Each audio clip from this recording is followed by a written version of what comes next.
Hola amigos, bienvenidos a Podcast Dojo, el podcast sobre karate y sus practicantes. Hoy estamos en el episodio 269 y vamos a hablar sobre el Keiko funcional, una metodología de entrenamiento para el karate aplicado.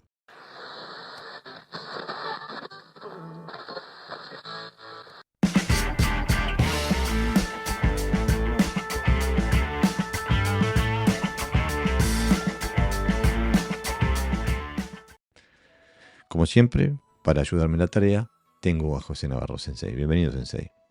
Hola Jorge, ¿qué tal?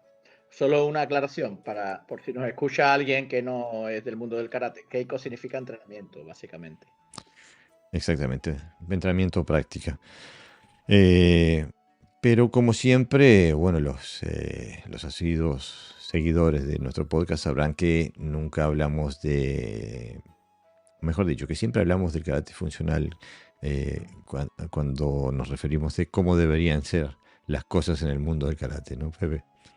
Sí, claro, nuestra mente está siempre enfocada a lo funcional y eso forma parte de todo lo que hacemos dentro de karate, ¿no? Tanto lo más tradicional, ¿no? Por llamarlo de alguna manera, hasta lo más actual, ¿no? Todo lo pasamos por ese filtro. Por eso. Entonces la idea de hoy es dar una idea de los elementos que se deben de considerar al entrenar un karate que tenga como enfoque principal el ser un sistema de autodefensa. Y para eso hay un sinfín de elementos que hay que tratar, que tener en cuenta, pero intentamos sistematizarlo un poquito y vamos a hablar de algunos temas en concreto. Vamos a tener unos titulares en concreto, ¿no? Que vamos a hablar sobre el desarrollo técnico y el desarrollo táctico, y después atributos marciales y regulación de emociones. Pero bajo esos títulos, esos titulares, se encuentran un sinfín de temas que queremos abordar hoy. Entonces, si empezamos por la parte técnica, Pepe. Ujú. ¿Qué te parece si me parece lo más lógico, porque es en la secuencia que se entrena, ¿no? Empezar por el entrenamiento interno, ¿no? O sea, la coordinación interna, que es la parte que menos se habla muchas veces en el karate, ¿no? ¿Qué te parece? Sí, el karate se queda un poco como en el músculo, quizás, ¿no? En la expresión, en la musculatura, en todo lo que tiene que ver con lo exterior. Por eso le hemos llamado a esto entrenamiento interno, que no tiene que ver nada con esa parte del do, de la filosofía, sino cómo nosotros nos relacionamos con, bueno, con nuestras conexiones, con nuestras articulaciones, con todo aquello que es menos visible, pero que es necesario y para poder expresar una técnica en su máxima eficiencia, ¿no? No eficacia, sino eficiencia. Claro, esto se trata en gran medida sobre la conciencia de los procesos internos Ujú. que llevan a la creación o la ejecución de una buena técnica, ¿no? Y que es necesario un proceso cada vez más profundo de conciencia interna, de trabajar cada vez con elementos más pequeños, menos granulados de lo que es la coordinación interna. ¿No, ¿No, Pepe? Claro, cada vez, cuando uno practica y profundiza en este aspecto, siempre está encontrando nuevos, ¿no? Nuevas sensaciones, como nuevas Totalmente. conexiones. Es como imaginaros, ¿no? Al principio, pues yo pego con el bíceps y el tríceps, ¿no? Pero y el hombro, sí, e incluso el hombro, ¿no? A base de practicar, pues entonces va desapareciendo todas aquellas tensiones externas y se va trabajando, bueno, desde esas conexiones estructurales internas, ¿no? Que muchas veces la estructura siempre se mira desde el punto de vista de también externo, es decir, Mm. la rodilla, cómo está la rodilla en relación al pie, cómo está la cadera en relación, es decir, la alineación de las articulaciones superiores, el mentón ligeramente metido, pero esas conexiones internas, esas estructuras internas que permiten que la energía, la energía que produce la cinética se mueva con facilidad, es menos visible y menos trabajable y menos comprendida también, porque el enfoque al final no deja de quedarse fuera, ¿no? Claro, el gran tema es que Es esto no, como un edificio interno, ¿no? Como una claro, especie de edificio interno de conexiones. no es arbitrario, ¿ok?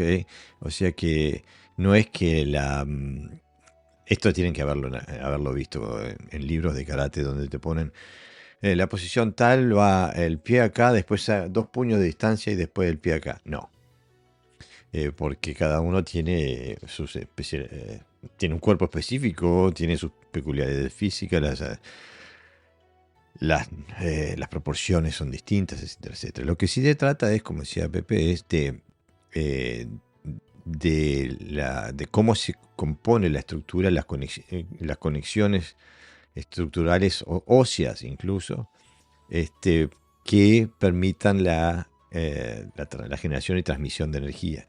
Y ese proceso entre el Go y el Yu, ¿no? Entre el Yu y el Go, ese fluir de la energía tiene que pasarlo a través de una estructura, si no, se fuga. Si las estructuras no están ahí, se fuga la energía. Entonces es un trabajo interno, es casi, casi meditativo en el sentido de que se trata de ampliar la conciencia, ¿no? Y de concientizarse de los procesos internos. Esto es un trabajo súper interesante y que lleva, bueno, no termina nunca, ¿no, Pepe? No, es como construir un coche, ¿no?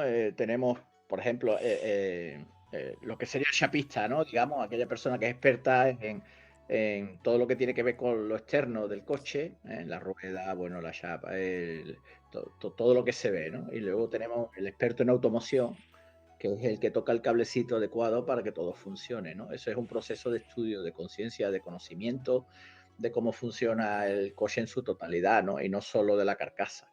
Un poquito pasa también con nuestro cuerpo. Ahí trabajaríamos más el comprender. Yo siempre insisto en mis alumnos, el hacer y el comprender, ¿no?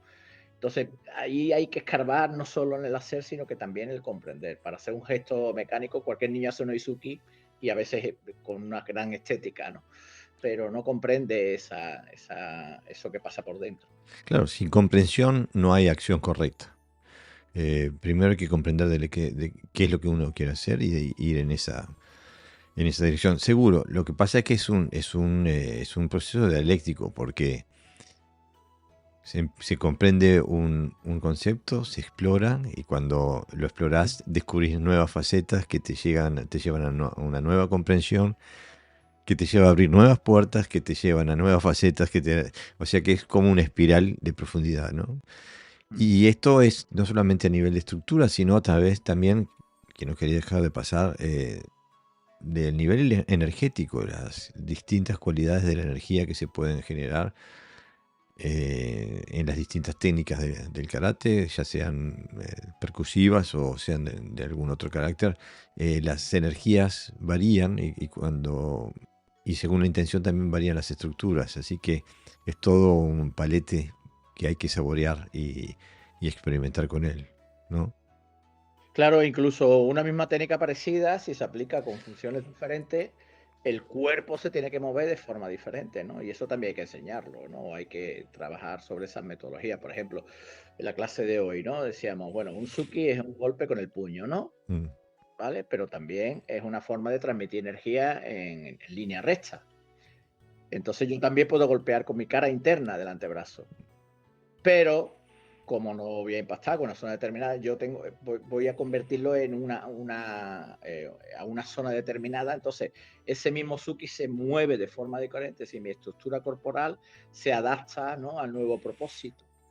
Entonces, de eso hablamos, ¿no? Por ejemplo, si yo después de haber fallado el Suki recojo solo el brazo porque quiero volver aquí a cubrirme, o bien en el mentón, o bien como se hace en karate, en la cintura, pues evidentemente mi cuerpo se va a mover de una manera que si el jiquite lo aprovecho para tirar para atrás, ¿no? Agarrar al que está cerca y Mm. tirarlo. Yo no puedo tirar con el brazo, tengo que tirar con mi cuerpo. Entonces todas esas estructuras son flexibles, ¿no? No, porque a veces cuando se habla de estructura se habla en términos arquitectónicos, ¿no? Se suele Claro. pensar en términos arquitectónicos como algo rígido, ¿no? Aquí Mm. no, aquí somos orgánicos, ¿no? Porque el cuerpo está vivo, afortunadamente. Claro, y entonces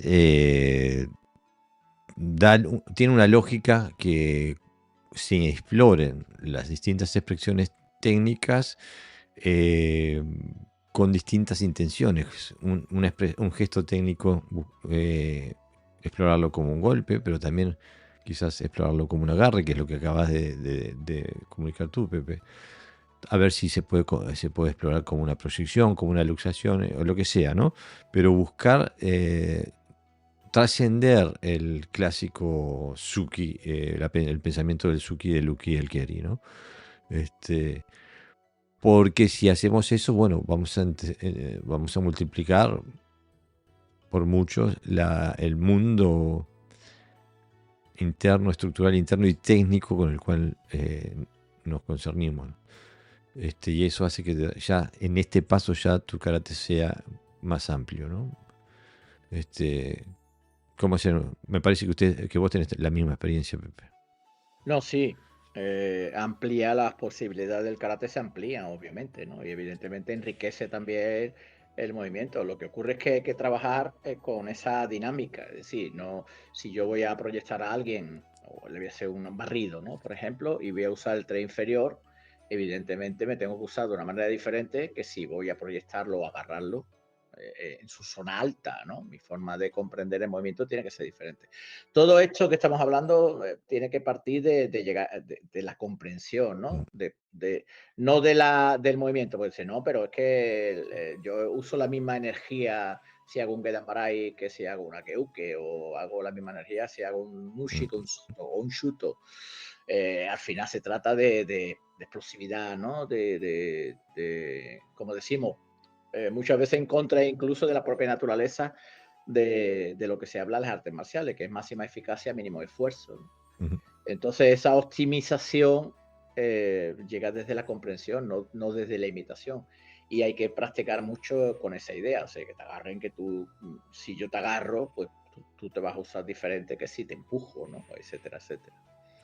Claro, y por eso no es casualidad de que hayamos puesto esto bajo el título de entrenamiento interno, porque lo que apuntamos que es a un entrenamiento de conciencia, de expansión de la conciencia, de poder comprender más y trabajar con gránulos menores a nivel estructural y energético. Claro. Desde el punto de vista de un dojo cotidiano, o sea, de la vida cotidiana de un dojo, ¿qué diferencia hay entre el Basai Dai de un segundo Dai y de un quinto? No, Ninguno. pues, que uno tiene más velocidad, menos velocidad, pero y el octavo, que ya si es mayor, entonces es peor, el Subasai Dai, evidentemente tiene que haber otros elementos, ¿no? Que no, porque si no, no tiene ningún sentido en la práctica si no se ha profundizado. El segundo punto que queríamos hablar bajo el título de desarrollo técnico es el entrenamiento de coordinación y percepción funcional. Y no es casualidad que le llamamos de coordinación y percepción, porque hay varios puntos que entran en esta categoría, que bueno, la primera que quería discutir contigo, Pepe, es la sobre el Quijón funcional, ¿no? Porque le decimos Quijón funcional para diferenciarlo del trajín del ir y venir. Del Quijón fundamental o básico, ¿no? Que Claro, se hace dentro de los dojos. exactamente. Porque nosotros rompemos con esa idea. Y hemos hecho episodios enteros de este podcast sobre el tema. Lamentablemente la gran mayoría de la comunidad del karate tiene dificultad en comprender esto, en comprender la idea desde la cual trabajamos nosotros. Pero en todas las artes que tienen un elemento de coordinación se sabe esto. No sé por qué en el karate nos negamos a comprender esto, pero el entrenamiento básico, la técnica básica que entrenas, tiene que ser la misma que la técnica de aplicación. O sea, no sirve hacer una técnica de entrenamiento básico y después aplicar otra cosa. Esto quiere decir que el entrenamiento básico de esa técnica, que es diferente a su aplicación, no te va a mejorar la técnica aplicada. O sea que vas a ser bueno haciendo una técnica básica que nada tiene que ver con su aplicación. Y si tienes alguna habilidad en su aplicación es porque también la trabajas en su forma aplicada. Y nosotros creemos que no, que el Quijón, la técnica de Quijón debe ser exactamente igual a la técnica aplicada. Entonces, cuando hacemos Quijón, hacemos la versión aplicada de la técnica. Quiere decir que si hacemos hacemos un Suki aplicado.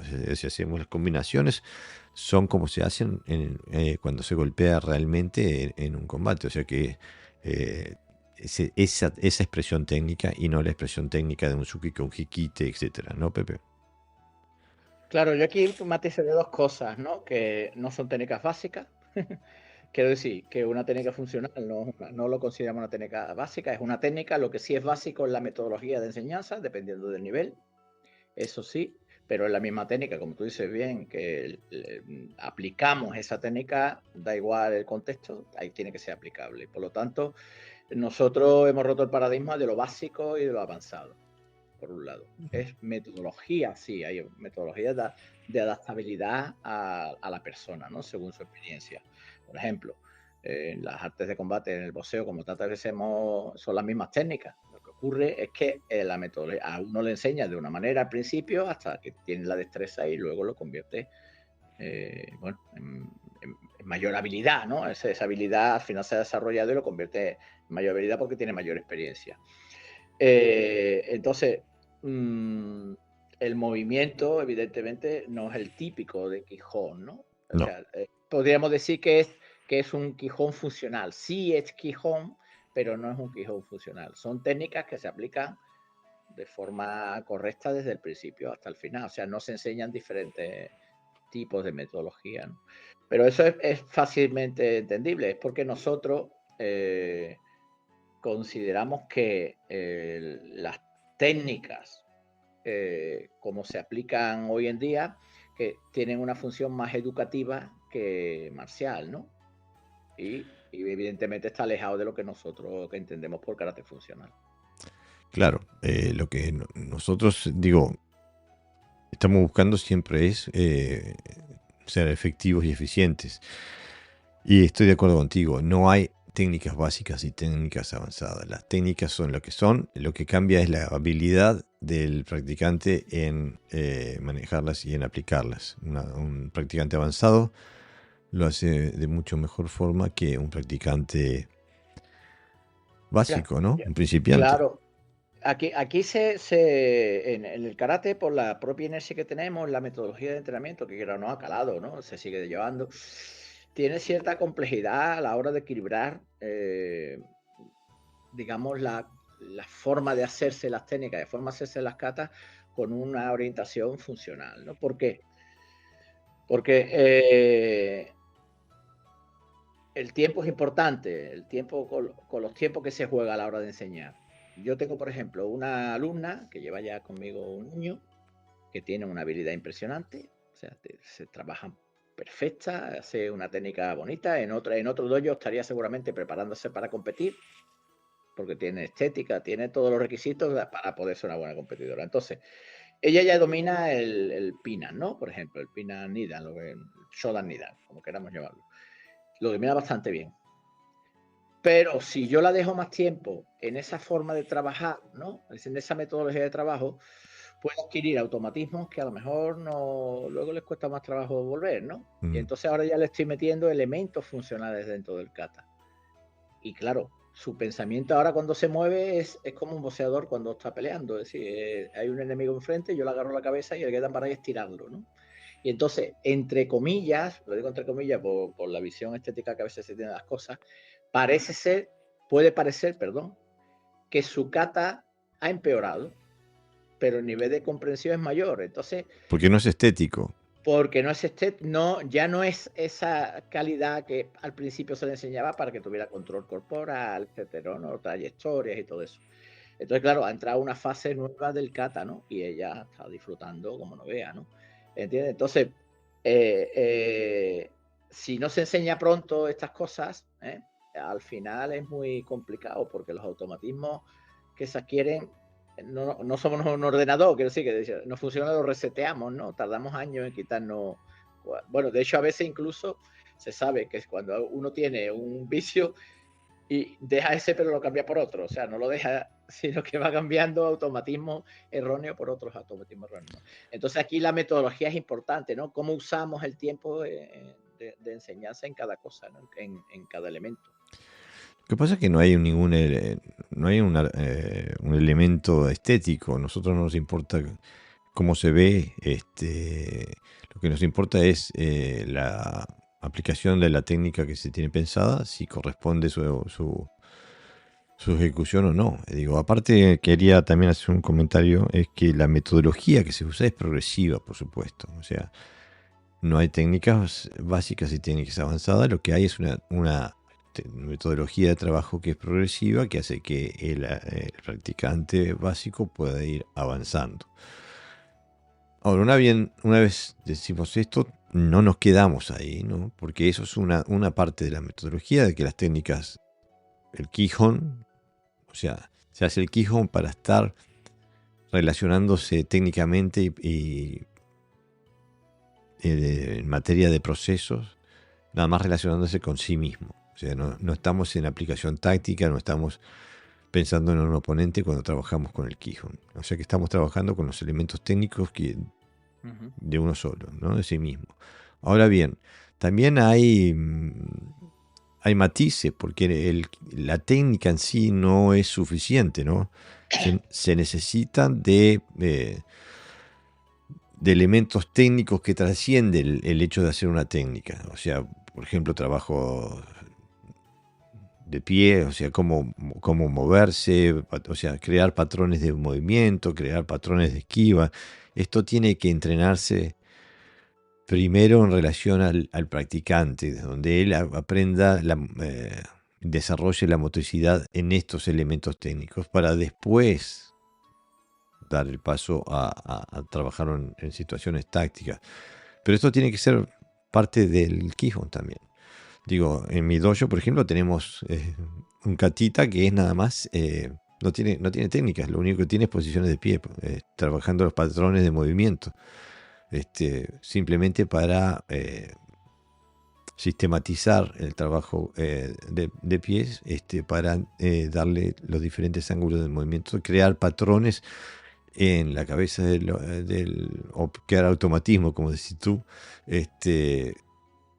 que le permitan al practicante trabajar con estos elementos sin tener que estar pensando en ellos a la hora de su aplicación. ¿Cómo entrenan eso ustedes? Sí, nosotros tenemos todo un sistema, de hecho le llamamos estrategia de los desplazamientos, imagínate, ¿no? Donde trabajamos el tiempo de los desplazamientos, es decir, no podemos movernos con dos tiempos cuando uno se mueve en uno, igual que la defensa, el mismo sentido de una defensa, cuando hablan de si yo hago que llamar de cargo y luego descargo, que ya hablamos de esto en la semana pasada, sino que si el otro se mueve un paso, no me puedo mover yo a dos, porque entonces me llega, ¿no? Eso es un momento. El posicionamiento, para eso necesito movilidad, es decir, en el ángulo que me coloco correcto frente al oponente, es importante para que no sea un punto fijo, sino que el otro tenga que estar buscándome constantemente. Bueno, el concepto de estabilidad en los desplazamientos y de movilidad, ¿no? Es decir, Goju aplicado a los desplazamientos. Entonces tenemos toda una gama y luego evidentemente las direcciones que le llamamos, más que direcciones, le llamamos, se me ha olvidado el nombre, pero bueno, es como tomar espacio, ¿no? Tomar el espacio. De tomar aquel espacio, no ir hacia esa dirección, sino tomar todo el espacio que le corresponde desde un punto a otro, ¿no? Y además trabajamos de forma libre, es decir, también tenemos, bueno, un pequeño trabajillo, por ejemplo, cuando en las artes de combate se hace esto, ¿no? Se trabaja a lo mejor lo que se llama la sombra, pero luego también una sombra se hace a lo mejor sin técnicas, con desplazamientos, desplazándote, imaginándote que entra, que sale, qué ángulo buscas, giras, rotas, etcétera, etcétera. Es un trabajo muy interesante porque además te da mucha movilidad y mucha seguridad también a la hora del sistema de defensa, ¿no? Que también es bastante interesante. Claro, porque al haber interiorizado este tipo de cosas, no necesitas pensar en ellas y puedes utilizar tu capacidad cognitiva en otros procesos, ¿no? Ahora, Claro. no terminamos acá, porque el karate está lleno de proyecciones, por lo tanto está lleno de aprender cómo caer también para protegerse contra proyecciones. O sea que hay que trabajar también ese tipo de cosas, ¿no? Proyecciones, luxaciones, agarres, trabajar del clinch, trabajar en distintas distancias, trabajar en el suelo, o sea, todo este tipo de cosas están en el karate y no vienen de arriba, no nos cae de repente a los 30 años de haber entrenado una clarividencia, sino que hay que tener metodología de trabajarlo concretamente, si no, no se tiene, es todo fábulas, de las cuales ya estamos cansados en el karate, eh, que nos impongan una forma de pensamiento que nos condiciona para toda la vida, y que no nos permite llegar a los resultados deseados o los resultados prometidos, ¿no? Y esto va también, esto se ve, por ejemplo, en los comentarios de nuestros videos, que hay mucha gente que no entiende simplemente lo que estamos hablando y se niega a siquiera intentar comprender nuestra posición. Y bueno, hay muchos que critican el video sin haberlo visto. El Sí, título, critican el título. critican el título, exactamente. Pero hablando en internet, apareciste vos con una buena, un buen ejemplo donde dijiste: al que duerme no le gusta que el de al lado se mueva porque lo despierta, ¿no? Y pienso que puede ser algo que venga por ahí, ¿no? También, y por eso, Seguramente. Bueno, sobre las caídas es importante, no solo por su cuestión técnica, ¿no? O cómo sabe caer para no lastimarte, sino que tiene un efecto psicológico. Es decir, proyectar a alguien al suelo y, y no solo que le pueda hacer un daño concreto, ¿no? Por la caída, sino el efecto psicológico que produce le anula. Por lo tanto, nuestra obligación es trabajar también el aspecto psicológico, ¿no? No solamente el ukemi como tal, como una parte técnica, ¿no? Sino el ukemi como un desarrollo interno también, ¿no?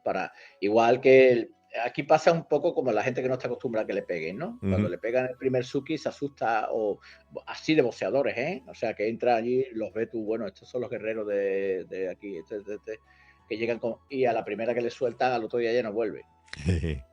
Pero posiblemente a lo mejor ni siquiera le han hecho un daño excesivo, ¿no? no, es Pero psicológico. el efecto psicológico, pues si eso se quita, digamos, cuando te acostumbras a que te toquen, ¿no? Pues con las caídas exactamente igual. Cuando te acostumbras a que te tiren, pues también atenúas el efecto negativo que produce, bueno, el miedo o la sorpresa de que te tiren. Claro, y aprender a reaccionar de forma condicionada y Claro. no con pánico, ¿no? Como sea, sino que crear patrones de reacción ante una proyección. Y bueno, este tipo de cosas, como decís vos, también conllevan un desarrollo emocional. Y después, el, el- el último punto bajo esta sección es algo que, de la forma que lo comprendemos, en este caso es simplemente única al trabajo que hacemos en la Jitsu YouTube y en nuestra escuela, eh, y que nosotros le llamamos Inyo Shintai.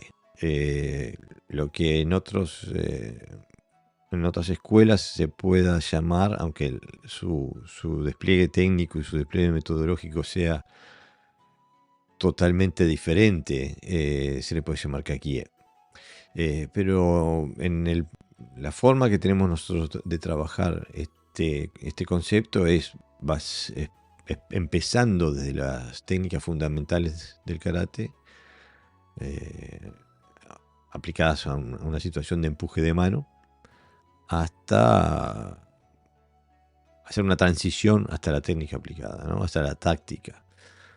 Y es un proceso largo porque lleva de elementos perceptivos que lleva tiempo desarrollar, pero que te dan una habilidad que te permite ser mucho más adaptable al oponente en una situación de confrontación. Esto no estoy seguro, lo sé porque lo he trabajado contigo, sé que ustedes también trabajan a este nivel, Pepe. Sí, no hay otra forma de hacerlo. Además, aquí se considera, creo que la base fundamental de la defensa personal para mí. ¿Por qué? Porque si yo utilizo bueno, in significa, in yo es yin yang, Shintai, espíritu, cuerpo. Es decir, es venir como a desarrollar un poco la idea de lo duro y lo suave, ¿no? En el aspecto Mm. de yin yang, de lo interno y de lo externo, ¿no? Es más o menos como se manifiestan esas cuatro palabras, ¿no? Es decir, fijaros que no nos quedamos en lo duro y en lo suave desde el punto de vista físico, sino que también decimos eh, Shintai. Shintai, ¿vale? El cuerpo y el espíritu, ¿no? También como una unidad, ¿no? Lo que pasa es que, bueno, transformándose constantemente o delegando un aspecto y otro dependiendo de la necesidad. Entonces, ¿por qué digo que esto es imprescindible de cara a la defensa personal Jitsu-Yo? Porque si yo me tuviera que enfrentar con alguien que es muy fuerte, más fuerte que yo, posiblemente perdería. Mm. Entonces, yo el único elemento que tengo para poder enfrentarlo es precisamente ese. Buscar la soledad que no me toque, cuando me empuje ceder, no puedo oponerme a él, ¿no? A su, sino escuchar su energía, si me empuja, ver el momento que me agarra para escaparme o para interceptar, es decir, ver el momento que me golpea para esquivar, etcétera, etcétera, ¿no? Entonces, esta práctica que tan dejada está en el mundo del karate, que sí está en el, digamos, en el ideario de la mente de muchos karatecas, pero no está la práctica. Ujú. Para mí es fundamental. Yo vivo unos 70, por ejemplo, o sea, y hay gente mucho más alta que yo, posiblemente el 80% de la humanidad, y además mucho más fuerte, con lo cual hay que desarrollar ese tipo de destrezas precisamente para eso, ¿no? Para poder defenderte con ciertas garantías. Claro, aparte digo, este tema, eh, en mi opinión personal, cuando tengo dos ojos para ver y un cerebro para pensar, es que este tema está profundamente mal interpretado, desde las escuelas clásicas también, donde se entrega la estructura a cambio de fuerza, no se escucha, como decís vos, no se percibe, sino que se impone su fuerza sobre la fuerza del oponente. No es, por eso digo que no se parece en nada a lo que hacemos nosotros. Nosotros trabajamos desde un universo conceptual completamente diferente, que sea, como vos decías, es el flujo entre el Go y el Yu, entre el Yin y el Yang, aplicado al trabajo con un oponente, es aprender a percibir, a escuchar al oponente.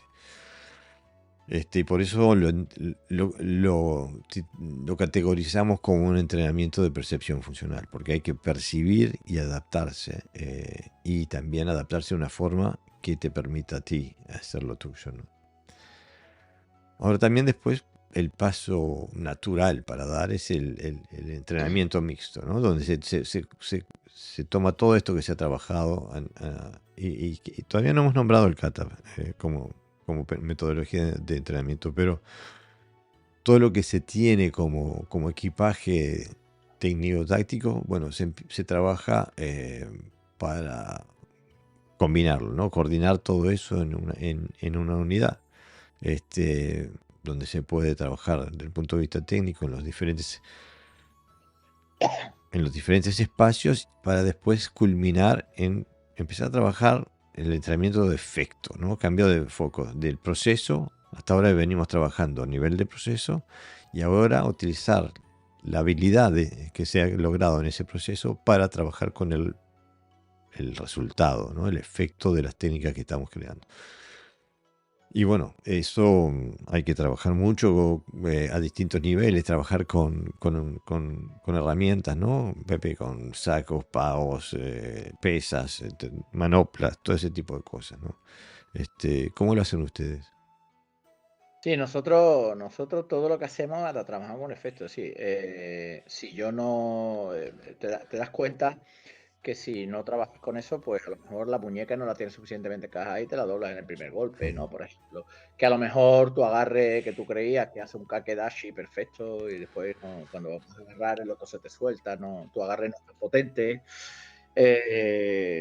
Bueno, te marca la distancia adecuada, ¿no? La distancia adecuada a veces no es que tú le puedas pegar, sino la distancia adecuada donde esa coordinación del cuerpo alcanza su máxima velocidad e impacta en ese momento, ¿no? Esa coordinación también, que poco se trabaja. A veces cuando se golpea no se sabe golpear. Lo que uno hace es que le da y le Claro, pega posiblemente, pero a lo mejor no es la máxima energía que puede ejercer porque no le está dando el momento adecuado, ¿no? La velocidad adecuada, el ritmo adecuado, etcétera, etcétera. Y ese trabajo necesita una metodología y un conocimiento de cómo pegarle a los diferentes implementos, ¿no? Con un saco, unos paus, igual alguien con unas palas moviéndose, etcétera, etcétera. claro, hay que trabajar con instrumentos que te permitan desarrollar tus habilidades, tanto técnicas como físicas. Ahora, el próximo paso es trabajar con el desarrollo táctico, ¿no?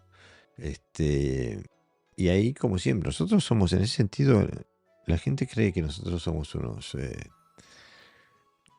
que dejamos la tradición. Y yo al contrario pienso que somos aquellos que siguen la tradición de forma más estricta, porque lo que está en el centro, en el corazón de todo lo que hacemos es el kata.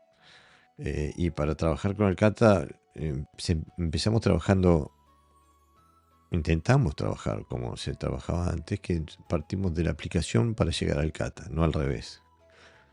Entonces el bunkai es el patrón central que tenemos tanto para elaborar el sistema técnico como para elaborar el sistema táctico, situacional, este, que, nos, que podemos extraer de los katas y que nos permiten trabajar de forma directa y eficiente y efectiva en situaciones de defensa personal real. Y no de que me ataca con un Oesuki Yodan y yo hago un Ageuke, etcétera, etcétera. Aparte está tan mal interpretado esto. Si vemos, por ejemplo, cuando trabajamos el episodio pasado que hablamos sobre los uke, hay gente que me dice, no, porque uke significa recibir. Muchachos, como si no supiéramos qué quiere decir eso. Y que en su aplicación se trabaja con recibimiento, pero es mentira. Siguen trabajándolos de la misma forma. Y no me digan, porque yo he estado en, en la gran mayoría de los distintos estilos de escuelas, y no lo hacen. Vean a los maestros okinawenses, siguen haciendo el mismo tipo de uke. Este, entonces es muy alejado de lo que estamos buscando hacer nosotros. El problema es que como gran parte de la audiencia no ha trabajado este tipo de trabajo, pasan todo por el filtro de lo que ya conocen. Y es imposible llegar a este tipo de trabajos trabajando con ese filtro. ¿No te parece, Pepe? Para mí imposible, es erróneo. Lo que pasa, claro, que se falsea la realidad, ¿no? Se ha creado una técnica que es una especie de comodín que sirve para todo el mundo lo utiliza. Cuando el comodín sabemos que las cartas se utilizan cuando no tienen más recursos, ¿no? Es el único recurso que te Justamente. queda para ganar o por lo menos para empatar. Entonces, el efecto comodín no se puede aplicar en karate porque te juegas la vida, ¿no? Entonces es importante que este elemento técnico-táctico tenga coherencia, porque a veces se olvida de que la táctica condiciona la técnica, pero parece que es al revés, ¿no? Y un ejemplo que pusimos también la semana pasada, que yo lo aplico, es que tiene sentido, ¿no? Que es que, por ejemplo, si uno me ataca un Suki abajo, para mí, y además, Oizuki, estoy hablando en el lenguaje del karate, Ujú. ¿vale? Digamos, que hoy día se hace. Me preocupo en levantar mi brazo, luego bajarlo para defenderle un golpe que viene en una zona que posiblemente no me tumbe si tengo cierta preparación. Pues vamos, a mí nunca me han tumbado de un golpe en el estómago. Ya te digo que me han dado de todo, hasta maguasi de todo tipo. Por el hecho de que quedan Barai tiene que defender abajo, ¿no? Claro. Entonces, es un elemento táctico erróneo, porque a mí cuando alguien me abre la guardia y me quiere pegar abajo, yo le suelto arriba. O sea, lo primero que hago es ir a su hueco, ¿no? Entonces, si esa técnica, tengo que usar todo eso para defender un suque que viene abajo cuando es fácilmente defendible o bien contrarrestado de forma eficiente, está claro que no está diseñado para esa técnica ni para ninguna que venga ahí. Entonces no tiene un elemento táctico, ¿no? Mira, un ejemplo de Yaido, ¿no? Por ejemplo, hay una kata que se hace, porque creo que lo ilustra bastante bien, ¿no? Una kata que está sentado y entonces viene alguien sentado en Seiza, ¿no? Viene alguien, le golpeas en la rodilla porque viene a quitarte la katana, se va para atrás, saca tu katana y te quiere atacar a la cabeza, ¿no? Y entonces el otro se levanta y lo que hace es trabarle los brazos, cortarle y luego cuando el otro se va para atrás lo remata, ¿no? Y digo yo, vamos a ver, está bien esa, ¿no? Pero el problema que tiene es que tú estás abajo de él y te vas a defenderle la zona más alta de él, ¿no? Ahí hay un fallo táctico, cuando tiene su rodilla al lado, ¿no? No es más fácil golpearle y cortarle la rodilla que ir arriba, ¿no? Por ejemplo, esos elementos técnico-tácticos que ni ha ido están muy visibles, en karate se han olvidado.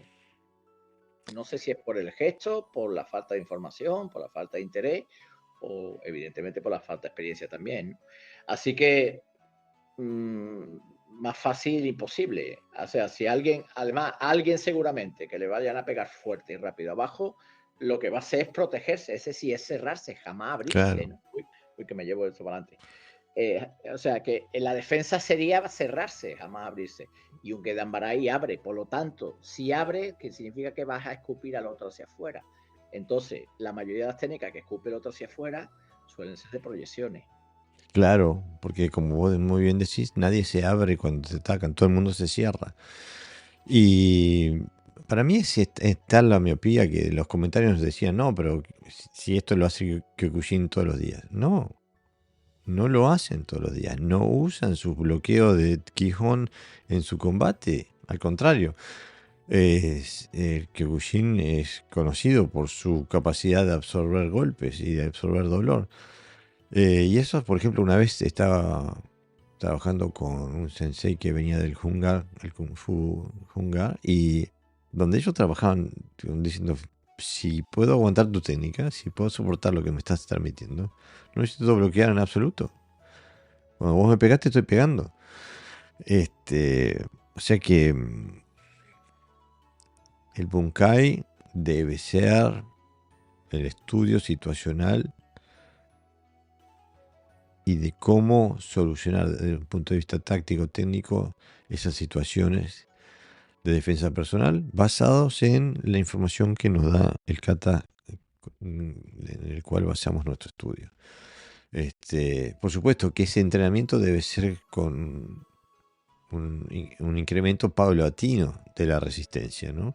O sea, no se puede ir con todo de primera porque ahí salen las lesiones, ¿no? Pero es esencial trabajar este tipo de cosas cuerpo a cuerpo con un ejercicio paulatino.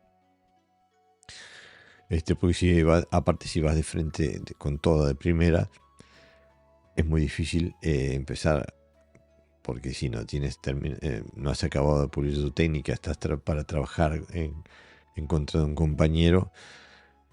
Es imposible porque no tiene los elementos para trabajar con otra persona, y esos elementos hay que descubrirlos y desarrollarlos en este proceso, ¿no? Claro, además tiene que trabajar con cada vez gente de más nivel, ¿no? Eso se hace normalmente en todos los entrenamientos. Tienes que ir porque te vayan poniendo más oposiciones y bueno, y hasta qué límite puedes responder, ¿no? A esa qué nivel, ¿no? Hasta qué nivel puedes llegar de realidad. Así que nada, esto es un trabajo interesante y eso progresivo, porque de eso se trata, ¿no? Que sí, no se trata de conocer la aplicación, eso no es marcialidad, se trata de que te salga. Exactamente. Y te tiene que salir cuando alguien no se quiere dejar que te salga.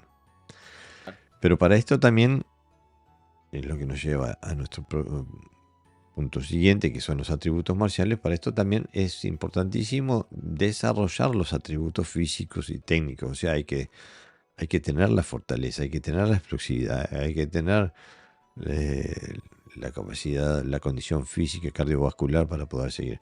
Entonces hay que trabajar con estos temas también, ¿no? Y entonces ahí es donde vienen temas como trabajar con pesas, trabajar con manoplas, trabajar con algún tipo de resistencia, ¿no? Eh, ¿Qué decís, Pepe? Ustedes estoy seguro que trabajan con esto también. Claro, nosotros, por ejemplo, con las manoplas trabajamos.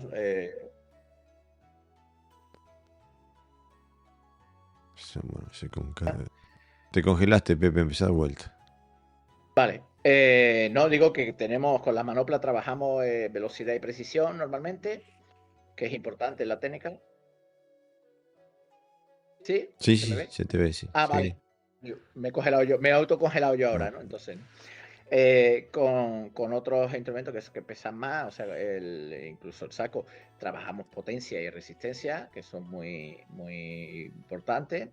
Las pesas nosotros en el dojo no tenemos, pero bueno, hay gente que sí practica por su cuenta. Tú has visto, tú sabes que yo tengo algunos que son más deportistas que ninguno, son todos atletas. mm. Pero luego sí trabajamos con pequeños pesitas, ¿no? A la hora de hacer, bueno, algún ejercicio, que también es importante. Yo creo que los implementos bien planteados se pueden trabajar, ¿no? Y también trabajamos con gomas a veces, hace tiempo que no lo hacemos, pero sí, te la pones en la cintura y entonces el otro va haciendo técnica y tú le vas tirando, ofrece resistencia, todo lo que tiene que ver con ese aspecto. Bueno, y muchas caídas, si hace muchas caídas, ya te digo yo que coge una forma física bastante buena. Caer y levantarse es jodidísimo desde el punto de vista físico. Y bueno, todo este tipo de trabajo, aparte del trabajo de Bunkai, el trabajo de Kumite, te lleva también a trabajar con la regulación de tus emociones, ¿no? Uh -huh. Nosotros trabajamos, por ejemplo, cuando trabajamos el suelo, este, trabajar desde posiciones desfavorables, donde Mm. estés una llave o tengas a alguien mucho más pesado que vos encima, cuestión de que te impida respirar de forma natural. Y bueno, esos son todos elementos que en alguien a quien le falta la experiencia pueden generar angustia, o una presión psicológica fuerte. Y eso te permite, bueno, aprender a las emociones que te vas a enfrentar en estas situaciones y saber regularlas, saber manejarlas, ¿no? Claro, es que el tema está en que siempre en karate digamos que se trabajan con, con elementos a favor. Sí, sabes dónde te va a atacar, cuándo y cómo, ¿no? Y entonces el otro te ataca, tú lo defiendes, pero hay que trabajar también cuando tú estás en dificultad, digamos, ¿no? El suelo es una, los karatecas normalmente tenemos bastante problema con el suelo, no estamos muy acostumbrados a que nos tiren, no queremos suelo ni para qué, queremos estar siempre de pie. Ujú. Y esto es importante, pero por ejemplo, un trabajo parecido, aquí también habíamos puesto, ¿no? Con impacto, es decir, donde tú estás colocado en una pared, no tienes sitio para salir y el otro te va lanzando indiscriminadamente, aunque puede ser controlado, golpes y bueno, tienes que aguantar ahí, ¿no? A ver cómo reacciona hasta que el movimiento no sea reactivo, sino que ya vayas absorbiendo, vayas acostumbrándote a que te toquen, ¿no? Siempre en situaciones de que tú dominas menos, evidentemente, ¿no? Bueno, tú lo dices muchas veces, ¿no? Cuando examinas a tu gente le, le pides sus fortalezas y sus debilidades, ¿no? Ujú. Pues aquí lo mismo, hay que trabajar con las debilidades también. Claro, justamente, aparte digo, es necesario exponerse a sus debilidades, ¿no? Cosa que a la gente por lo general no le gusta. Otro tema que es necesario para mí trabajar dentro del dojo es la meditación. No hay que ser, no tiene que ser nada fantástico, simplemente sentarse y respirar. Alcanza la gran mayoría de los casos. Hay que saber cómo calmar, para mí la meditación es como una limpieza de la mente, ¿no? Y hay que saber limpiar la mente y este tipo de cosas dentro del dojo tienen muy buen impacto dentro de la gente. A mí me pasa que hasta los niños me piden que hagamos meditación en el dojo. Lo cual me alegra un montón, pero también es un, bueno, es un testimonio del efecto que tiene, ¿no? Cuando ellos lo piden, porque sienten que les haces bien, ¿no? Yo trabajo un poco Qigong con ellos. Allí en mis salas, que como hay un poquito de ruido, bueno, un poquito, mucho. Sí. La, la- la- a veces yo le digo a mis alumnos, hoy que no hay ruido, que no han venido el baloncesto a jugar, resulta que creéis ruidos internos, ¿no? Vamos a intentar, venga, ¿no? Entonces yo le hago ejercicios de Qigong, ¿no? Tengo una Seguro. serie de 5 ejercicios que les resulta más fácil porque, bueno, les coordina la respiración al movimiento, etcétera, etcétera. Y luego le hago lo que se llaman ejercicios de quietud, que sin llegar a concentrarse en la respiración, bueno, sí, es el segundo paso. Yo a los niños los pongo de pie, quietos, y les cuento. Les digo, venga, vamos a ver si Ujú. aguantáis a la cuenta de 1 minuto. 1, 2, y algunos se mueven, no sé qué. Y se va viendo el progreso, como se van concentrando esas son técnicas de meditación también, ¿no? Claro. Concentrarse en el cuerpo, ¿no? Entonces logran quedarse quietos y bueno, salen contentos, ¿no? Y luego, bueno, pues ya que lográis, venga, ahora cada vez que tomas aire, sueltas aire, hincha la barriga, etcétera, etcétera. Es bastante bueno. Para mí es imprescindible, que si yo soy una persona que necesito, igual que limpio el cuerpo, tengo que limpiar la mente. Y para mí la interiorizar a través de técnicas de meditación yo creo que es necesario, ¿no? Incluso para el karate porque yo a veces lo he dicho, pero creo que no he sido como comprendido cuando he dicho estas cosas. Y es que para comprender determinados conceptos, no sé cómo va a sonar esto, ¿vale? Pero comprender determinados conceptos físicos, es decir, para poder expresar determinadas habilidades físicas, yo necesito un entrenamiento Mm. específico del cuerpo, ¿no? Porque si no, por eso vemos gente que es más torpe, por ejemplo, necesita a lo mejor tener mayor coordinación, mayor elasticidad, mayor estabilidad, etcétera, etcétera. Pues con la mente pasa igual, es decir, a medida que tu mente está más entrenada, tiene mayor habilidad, pues tiene mayor comprensión de aquello que incluso el karate te va a exigir en un momento dado, que son comprender conceptos que a lo mejor no lo usas habitualmente en tu vida, ¿no? Y entonces, bueno, ahí profundiza. Y a mí me va bien la meditación, o sea, yo he dicho, ay, mira, como estoy más atento, pues me he dado cuenta de esto, pues me he dado cuenta de aquello, ¿no? Pero bueno, te digo, no es nada místico ni nada filosófico, sino simplemente que te ayuda a estar alerta, ¿no? A estar atento. Ujú. Bueno, y esto nos lleva al punto final, que en realidad es el punto número 1, que es el kata. Y para nosotros el kata es la fuente de información sobre lo que se basa todo lo que venimos haciendo, contexto táctico, técnico, etc. Lamentablemente hoy en el mundo que nos movemos y las razones históricas que han llevado a que tengamos el karate que tenemos que trabajar con una energía inversa, ¿no? No era de esa forma que se trabajaba al principio, sabía exactamente qué se hacía y por qué se hacía. Ahora tenemos las formas y que destrancarlas, tenemos que desmontarlas para aprender qué es lo que llevan dentro, ¿no? Y para eso, para mí es indispensable tener la capacidad de romper con patrones de pensamiento normativos, o sea, de romper con los patrones del pensamiento del karate mal llamado tradicional, y tener la capacidad de tener una mente creativa y adaptable, para realmente ir en la dirección que el kata nos apunta, en vez de decir no, porque, y bueno, al por qué ponerle un montón de elementos arbitrarios que nada tienen que ver con la realidad del combate y que simplemente son elementos que han sido arbitrarios y a veces incluso para mermar la capacidad ofensiva del karate. No sé qué te parece a vos, Pepe. No, aquí hay dos cuestiones. Una es que los katas, digamos, bueno, han entrado dentro de sistemas que son los estilos y entonces, bueno, Digamos que eso ha hecho que el kata no sea una herramienta de conocimiento del aspecto de la defensa personal y de un karate funcional, sino que se ajuste a las características de cada estilo, ¿no? Y por eso vemos que un kata puede ser de una manera y de otra dependiendo en el estilo que se practique. Y otra cosa es que se enseñan solo aquellas katas que realmente pertenecen a ese ryu, perdiendo muchas veces la oportunidad de trabajar con otros sistemas, ¿no? Por ejemplo, nosotros, cuando hablas de romper, nosotros no hacemos los katas de nuestro estilo. Nosotros elegimos qué katas hacemos dependiendo de lo que estemos buscando.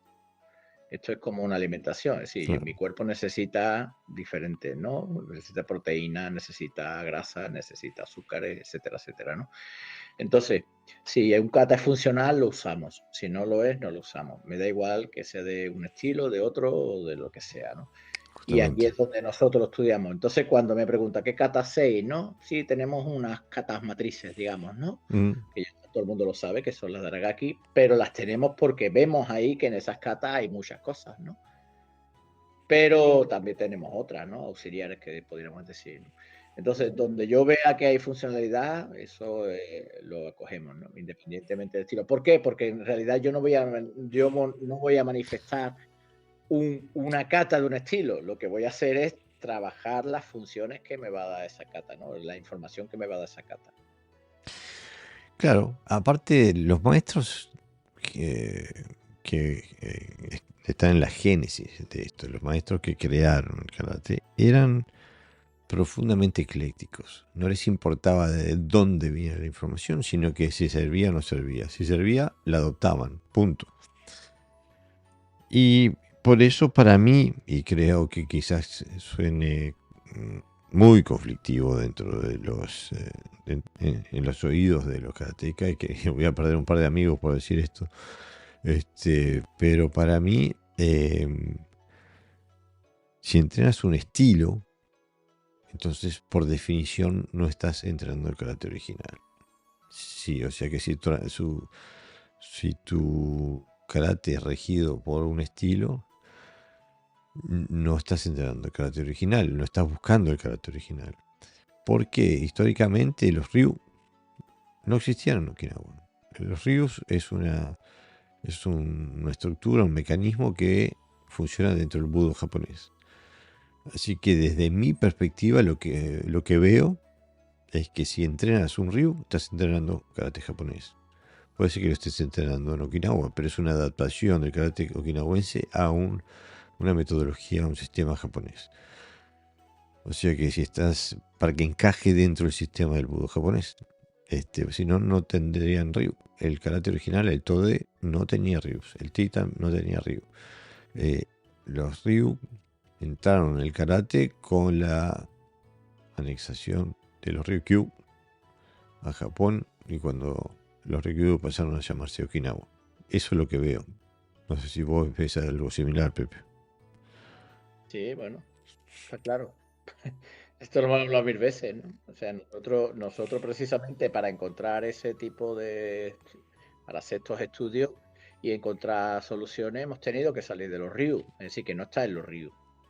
Ujú. O sea, que yo también me he ganado, yo creo que he perdido 3, no 2, 3.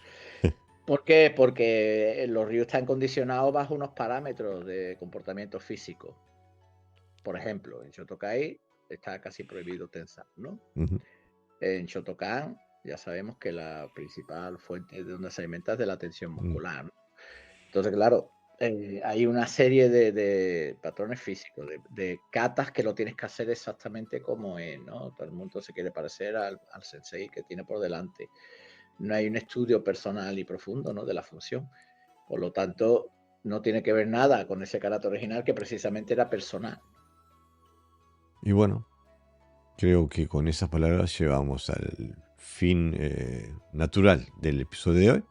Espero que lo hayas disfrutado. Si te gusta nuestro contenido, no te olvides de compartirlo en tus redes sociales y con tus amigos karatecas.